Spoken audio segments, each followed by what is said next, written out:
நகை கடன் நிபந்தனைகளை உடனே கைவிட வலியுறுத்தி தஞ்சை தலைமை தபால் நிலையம் முன்பு திமுக விவசாய அணி சார்பில் ஆர்ப்பாட்டம் நடைபெற்று வருகிறது. இது தொடர்பான முழு விவரங்களோடு இணைகிறார் நமது செய்தியாளர் சையத் மௌலானா. வணக்கம் சையத் மௌலானா. இந்த ஆர்ப்பாட்டத்தில் எவ்வளவு பேர் பங்கேற்றிருக்கிறார்கள்? முழு விவரங்கள்.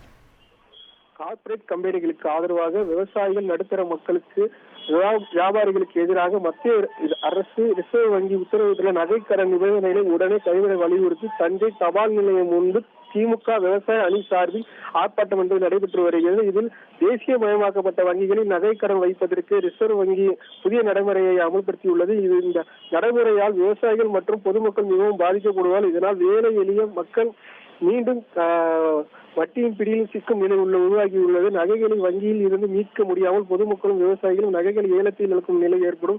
எனவே இந்த நடைமுறையை ரத்து செய்ய வலியுறுத்தி பழைய நடைமுறையை பின்பற்ற வலியுறுத்தி தஞ்சை தபால் நிலையம் முன்பு திமுக விவசாய அணி சார்பில் விவசாய அணி செயலாளர் ஏகேஎஸ் விஜயன் தலைமையில் கண்டன ஆர்ப்பாட்டம் என்பது தற்போது நடைபெற்று வருகிறது. இதில் முன்னாள் மத்திய இணையமைச்சர், தஞ்சாவூர் திருவையாறு சட்டமன்ற உறுப்பினர்கள், தஞ்சாவூர் மாநகராட்சி மேயர், விவசாய சங்க நிர்வாகிகள் மற்றும் பல்வேறு கட்சி நிர்வாகிகள் இதில் கலந்து கொண்டிருக்கிறார்கள். இதில் ரிசர்வ் வங்கிக்கு எதிராகவும் மத்திய அரசுக்கு எதிராகவும் கண்டன கோஷங்களை எழுப்பி கிட்டத்தட்ட 500க்கும் மேற்பட்டோர் இந்த ஆர்ப்பாட்டத்தில் கலந்து கொண்டிருக்கின்றனர். உங்கள் முழு விவரங்களுக்கு நன்றி சையத் மௌலானா. செய்திகளை உடனுக்குடன் தெரிந்து கொள்ள உடனே சப்ஸ்கிரைப் பண்ணுங்க.